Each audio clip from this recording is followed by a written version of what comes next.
guys, I am SALVIE Mary Penales, student from BSF-1A. So for today's video, we will be talking about mangroves. Mangroves are a group of trees and shrubs that live in the coastal intertidal zone. Mangrove forests stabilize the coastline, reducing erosion from storm surges, currents, waves, and tides. The intricate root system of mangroves also makes these forests attractive to fish and other organisms seeking food and shelter from predators. Mangrove forests only grow at tropical and subtropical latitudes near the equator because they cannot withstand freezing temperatures. All of these trees grow in areas with low oxygen soil, where slow-moving water allow fine sediments to accumulate. Mangroves have one of the most unique reproductive strategies in the plant world. Mangroves are viviparous, just like most mammals. The mangrove's success in colonizing is due both to its extraordinary evolutionary adaptations, making it possible to live in an acid, briny environment, and to its incredible method of reproduction. When the mangroves reproduce, they develop what will be the most astonishing means of genetic expansion. Colonizers equipped to travel vast distances, their seeds.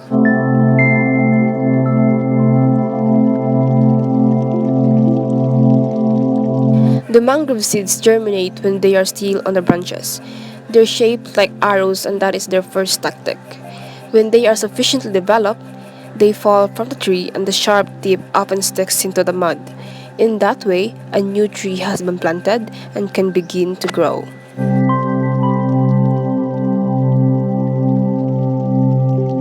There are many types of mangroves, but there are three main types of mangroves, namely the red mangroves, black mangroves, and white mangroves.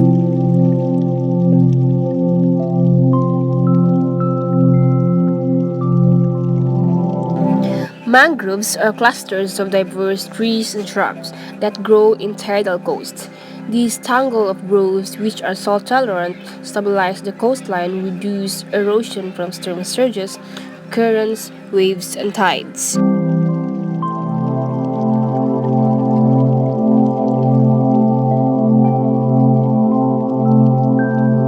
The intricate root system of mangroves is home to a multitude of organisms. Sadly, more than half of the world's mangrove forests have been destroyed by flood developmental activities.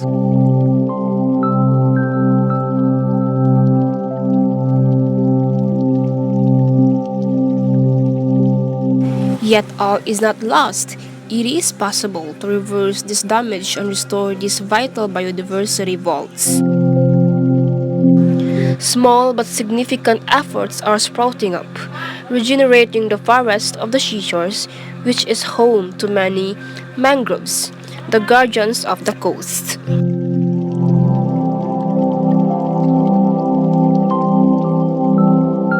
Coastal development may be the primary threat to mangroves. Not only are the forests lost when the coast is developed, but a man-made structure almost always replaces them.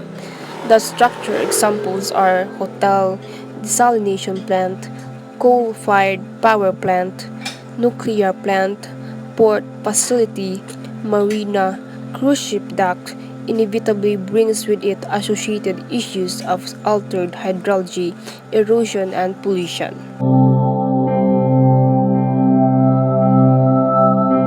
We have natural solutions to protect coastlines from storm surge, provide food for communities, and remove vast amounts of carbon dioxide from the air. Mangrove forests. These coastal ecosystems remove carbon from the atmosphere, storing it in plants and sediments, where it is known as blue carbon.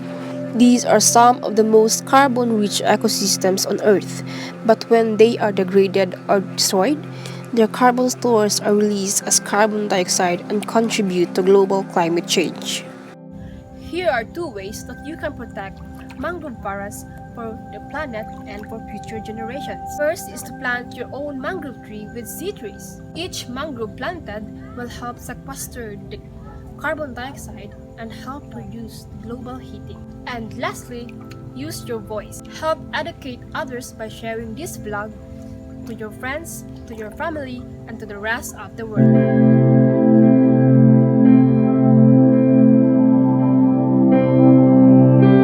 So we are now talking about mangroves. So today, we are going to talk about seagrasses.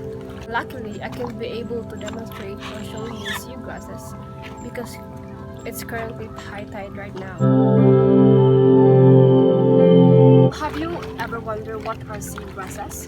Seagrasses are underwater plants that evolved from land plants. They are like terrestrial plants in that they have seeds, leaves, flowers, roots, and connective tissues. And they make their own food through photosynthesis. Seagrasses are a very important food source and habitat for wildlife, supporting a diverse community of organisms including fish, octopuses, sea turtles, shrimp, blue crabs, oysters, sponges, sea urchins, anemones, clams, and squid. Seagrasses have been called the lungs of the sea because they release oxygen into the water through the process of photosynthesis. So let us talk about seagrasses reproduction. Seagrasses can reproduce sexually and asexually. They are flowering plants that produce seeds. Pollen is carried through the water to fertilize female flowers. Seagrasses can also send out rhizome roots that can sprout new growth, so a single plant is capable of producing an entire underwater meadow. There are several types of seagrasses, namely the paddle grass, the Johnson's grass, and lastly, the star grass.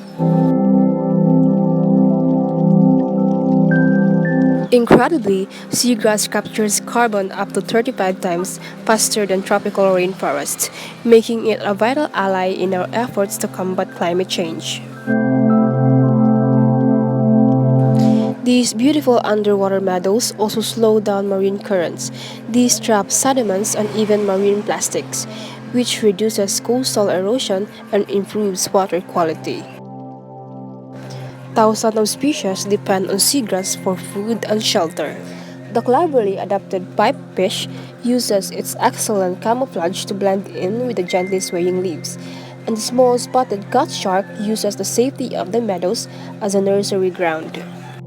Seagrass beds also support endangered species such as the dugong and the green turtle. Through their foraging activities, those gentle giants expertly engineer and structure the whole ecosystem, allowing an even wider range of species to live there. The direct ecological benefits of seagrass meadows are huge. They provide shelter, food, and nurseries for many species, which supports important fishing and tourism industries. A number of problems face the long-term survival and health of seagrass populations in our coastal zone. Per year, it is estimated that a square kilometer of seagrass is worth up to $1.9 million. But these vital submarine oases are under threat all over the world, with the equivalent of around 2 football fields lost every hour. This makes seagrass one of the most rapidly declining ecosystems on Earth. This worrying loss is often a result of coastal development, including dredging. In some areas, seagrass is removed to make beaches more attractive for tourists.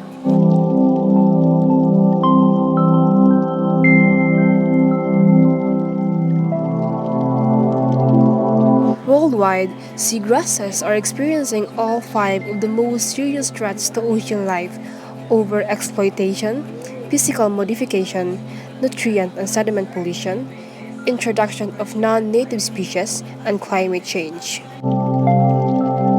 Seagrasses declines have been attributed to all of these threats and often in combination.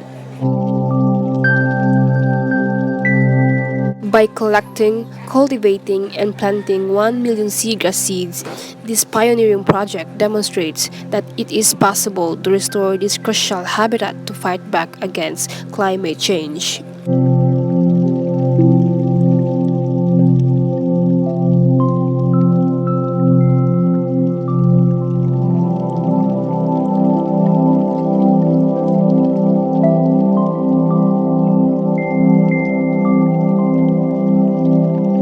So join us in helping protect vital seagrass habitats around the world. You can help make a difference by volunteering for seagrass protection and restoration projects.